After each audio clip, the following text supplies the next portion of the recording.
members of our external advisory board, Marie, Erica, Brendan virtually, and Bob, who oversee both us and CDoctor, both resource centers from the consortium.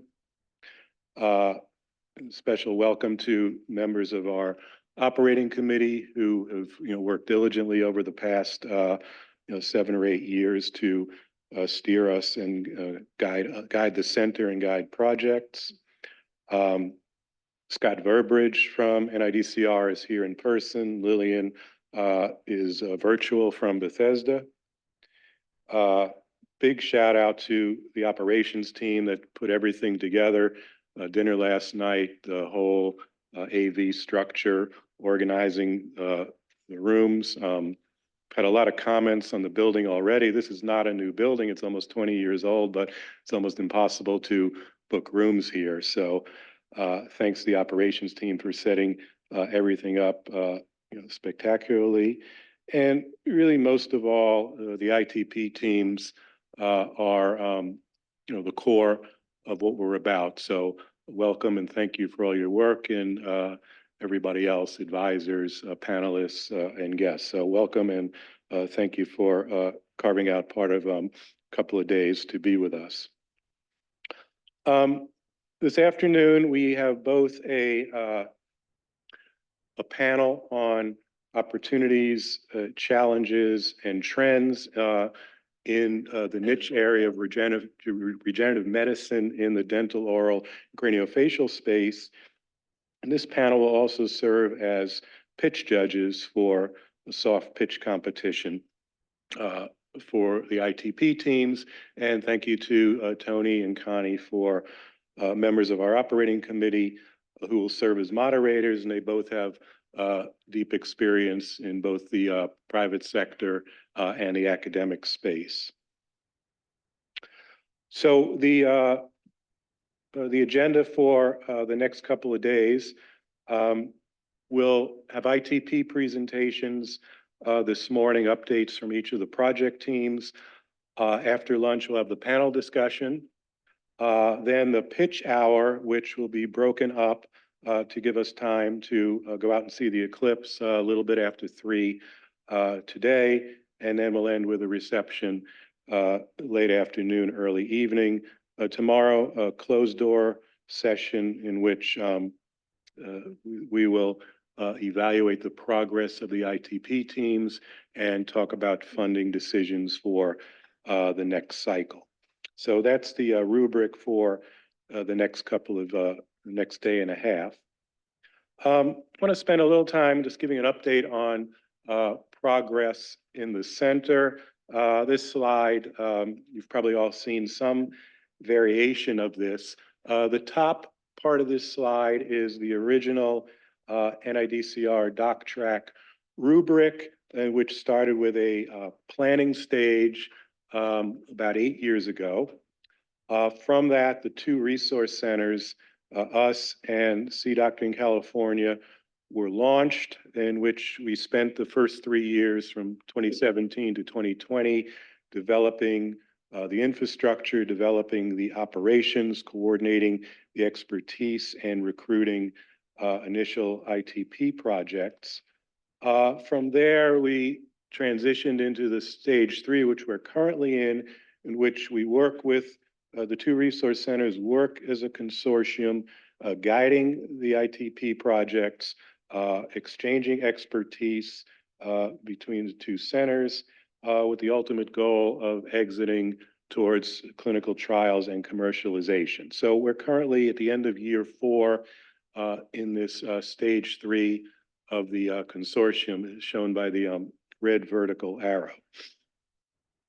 So a little bit more deeply, projects entered the resource center, entered the ITP program in stage 2. They were given initially high-level assessments for clinical need and commercial potential. Once they passed those filters, there was a more in-depth review. Passing those filters, when we funded projects, they're milestone-driven, set up with an advisory team in which all of the translational machinery and expertise was integrated and provided from time zero. And as projects progress from left to right in this funnel, the funnel narrows and projects can either exit vertically if they're picked up by some third party, a corporate partnership, licensing, VC, or angel money, or they can continue to progress left through right through the funnel to exit the program and via an FDA submission with the ultimate goal of not just clinical trials, but clinical adoption. So this is the rubric and the expertise that we've set up, and collectively everyone in the room has contributed to this in one form or another. To date, almost all of our ITP teams have their IP in place. All of them have worked with our market assessment core to help refine the specific product niche. They've all had some form of corporate engagement, and over 80% have had some form of formal submission, formal interactions plural with the FDA.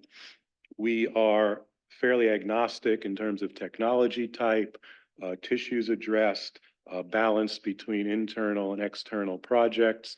External projects are both academic and small businesses, and reasonably balanced in terms of gender of the ITP teams. In terms of impact, to date, we've already had one 510K filed, one product on the market, over 40 follow-on grants, and over 40 million in follow-on funding, 13 to date SBIRs, a couple received funding notices just within the last couple of weeks. In terms of follow-on funding, there's been over a threefold return on investment. And dissecting that numbers, I think, really speaks to the potency of the center. This has been a conversion. Most of this threefold return on investment has been non-NIH dollars. So the ITP teams have continued with their funding stream, but weaned off of NIH dollars. And dissecting some of the successful ITPs, I think there's much greater efficiency with the use of the ITP, which is NIH money, much more efficiency than the R01 model in terms of getting projects to the FDA, getting them on the market with really less dollars than if the same number of years had been funded with a traditional NIH R01 model. So we're really proud of this return on investment. We've spent the last year, year and change, looking towards the future. What's going to happen after stage 3? And we started out by identifying the stakeholders, understanding their needs and interests, and what we could do to uniquely position the DocTrack program, or rather, what was the stakeholders' perceptions of the DocTrack program. So the stakeholders were started with the ITPs, but looked at different federal partners, private sector partners, investors, professional organizations, foundations, had listening sessions in which we collated their information, and in concert with the NIDCR, assessed what we were told. These were, the operative word was listening, not us talking, and we're in the process of crafting a vision development for the future. That development syncs very well with the NIDCR's concept clearance in the past few months on this APEX program, accelerating product excellence and innovation for clinical adoption. And our vision at the moment is that the structure and processes and operations that we've developed for this consortium are amenable to a number of spaces. We can apply this to other areas of regenerative medicine. We can equally apply this to other non-regenerative medicine areas of dentistry. And we can apply this to a variety of, take this rubric and apply it to a variety of other STEM areas, other clinical areas, in particular looking towards making technologies affordable, reaching diverse and underserved populations. So all of these are potential directions that we envision the platforms that we developed to be applicable and easily translatable to. So we're actively looking for partners to help achieve this in a number of directions, supporting the structure and operations of the resource center, working with partners. To date, the ITPs have been driven by ideas and technologies of the project teams, but there's no reason that we couldn't work with partners and craft need-specific RFAs, as well as project-based opportunities, looking at the ITPs in the portfolio and seeing what might be of interest to potential partners. So all of those are angles in which we are actively looking for working with partnerships. Okay. The other conceptual thing is if we look at our ITP projects on the left column and we flip things 90 degrees, we can think more globally about what more general areas of medicine, what more general clinical domains might these projects fit into. And we could see that projects fit into general areas of inflammation, neuroscience and sensation, congenital malformations, trauma, wound healing, even GI. So one of the perspectives going forward is not limit the thinking to just dental projects. What more global or universal conditions might these projects, might these technologies be related to? So before I end, a couple of housekeeping announcements. The next retreat will be a joint retreat of the whole DocTrack program hosted by us and C-Doctor. That'll be in October in Bethesda. And our next MPW retreat will be next March, almost a year from now in Boston. So these dates are on our website. Please note them on your calendars. And again, the agenda for today, as I mentioned, we'll start with the ITPs in a few moments.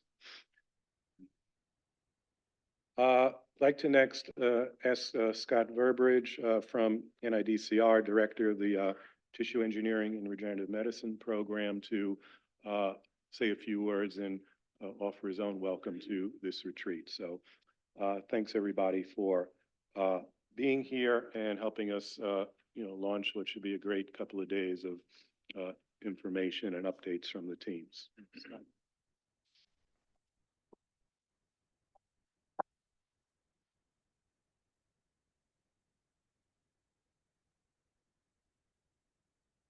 All right, I'll keep this pretty brief to stay on schedule, but thank you, Matsumi, for organizing. Thank you, Dave, for the opportunity. This is my first time in Ann Arbor, so I really appreciate the chance to visit and learn more about the program. Just a quick update, I guess, from the NIDCR side. I'm sure many of you are aware we do have a budget finally, so that's really wonderful news. NIH has a budget. We've avoided the most dire of the budget predictions, so I think we're pretty thankful to be essentially flat in the budget, so that's great. The flip side of that is you all are well aware a flat budget does still mean belt tightening. So that's the reality of it. The success of programs like DocTRC, I think, go a long way to help justify continued support for this area. So I appreciate all the hard work you all are doing. And Let's keep it up.